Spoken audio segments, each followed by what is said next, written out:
एक और main board का आईपीओ आ गया है, लेकिन इस बार कंपनी किसी एआई, ईवी या फिनटेक सेक्टर की नहीं है, बल्कि टेक्सटाइल सेक्टर की है। और इस आईपीओ की सबसे इंटरेस्टिंग बात यह है कि कंपनी आईपीओ से मिलने वाले पैसे का सबसे बड़ा हिस्सा नए प्लांट में लगाने में नहीं, बल्कि एक दूसरी textile company falcon yarns private limited को एक्वायर करने में यूज करेगी। तो यहां ये एक्विजिशन फ्यूचर ग्रोथ का इंजन बनेगा या इन्वेस्टर के लिए नया रिस्क क्रिएट करेगा। 7 मिनट में जानते हैं कि आईपीओ कैसा है। तो सबसे पहले कंपनी करती क्या है, तो Aastha Spintex Gujarat based integrated textile company है जो कॉटन यार्न मैन्युफैक्चर करती है। अगर सिंपल भाषा में कहें तो कपड़े बनाने से पहले कॉटन को प्रोसेस करके यार्न बनाया जाता है, और वही यार्न क्या होता है, textile company shirt, jeans, towel, hosiery और होम फर्निशिंग में बनाने में यूज करती है। जैसे जो प्रोडक्ट बनते हैं उनको बनाने में यूज करती है। तो कंपनी मेनली 3 तरह के यार्न बनाती है। पहला है कार्डेड कॉटन यार्न, दूसरा है कॉम्बेड कॉटन यार्न और तीसरा है कॉम्पैक्ट कॉटन यार्न। इसके अलावा कंपनी कॉटन बेल्स की ट्रेडिंग भी करती है,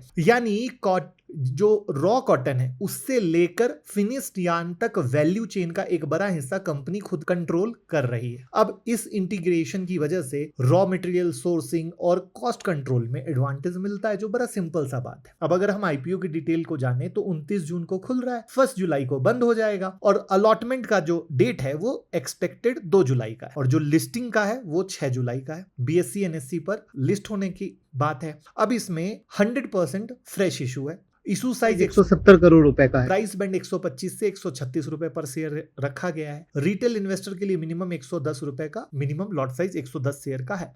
इस हिसाब से मिनिमम इन्वेस्टमेंट लगभग 14,960 रुपीज बनेगी। अब सबसे इंपॉर्टेंट बात आपने शायद गौर न की हो, ऑफर फॉर सेल नहीं है, यानी प्रमोटर अपने शेयर बेचकर एग्जिट नहीं कर रहे हैं। जो पैसा रेज होगा वो कंपनी के बिजनेस में यूज होगा। आईपीओ का पैसा अब आप कहोगे कहां जाएगा, तो नॉर्मली कंपनी आईपीओ का पैसा क्या करती है, प्लांट एक्सपेंशन या कर्ज को चुकाने में लगाती है, लेकिन यहां पर कंपनी लगभग 111.5 करोड़ यानी करीब 70% जो पैसा है फाल्कन यार्न प्राइवेट लिमिटेड को एक्वायर करने में यूज करेगी। बाकी लगभग 48.5 करोड़ जनरल कॉर्पोरेट पर्पस में यूज होगा। अब इस एक्विजिशन का ऑब्जेक्टिव क्या है, तो प्रोडक्शन कैपेसिटी बढ़ाना, कस्टमर बेस को एक्सपेंड करना और टेक्सटाइल मार्केट में कंपनी का स्किल को इंप्रूव करना। अब हमें फाइनेंशियल देखने पड़ेंगे। तो रेवेन्यू की बात करें तो 2023 में रेवेन्यू था लगभग 239 करोड़, 2024 में बढ़कर हो गया 305 करोड़, 2025 में कंपनी ने लगभग 351 करोड़ का रेवेन्यू रिपोर्ट किया, यानी पिछले 2 साल से देखें तो लगातार बहुत अच्छा ग्रोथ दिख रहा है। अब हम बात करेंगे प्रॉफिट की। तो 2023 में प्रॉफिट आफ्टर टैक्स 1.06 करोड़ था, 2024 में बढ़कर 16.29 करोड़ हुआ, और 2025 में कंपनी ने 23.5 करोड़ का प्रॉफिट आफ्टर टैक्स रिपोर्ट किया, यानी सिर्फ रेवेन्यू नहीं प्रॉफिट में भी इंप्रूव है।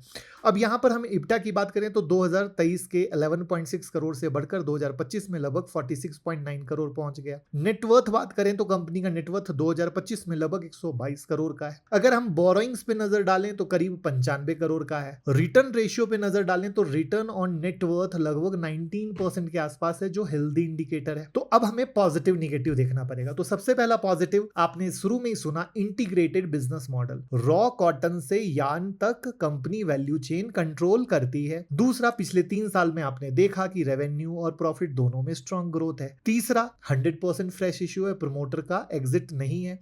चौथा, अगर फाल्कन यार्न्स एक्विजिशन सक्सेसफुल रहा तो कंपनी की प्रोडक्शन कैपेसिटी और मार्केट रीच दोनों इंप्रूव हो सकती है। लेकिन अब रिस्क को भी समझना है।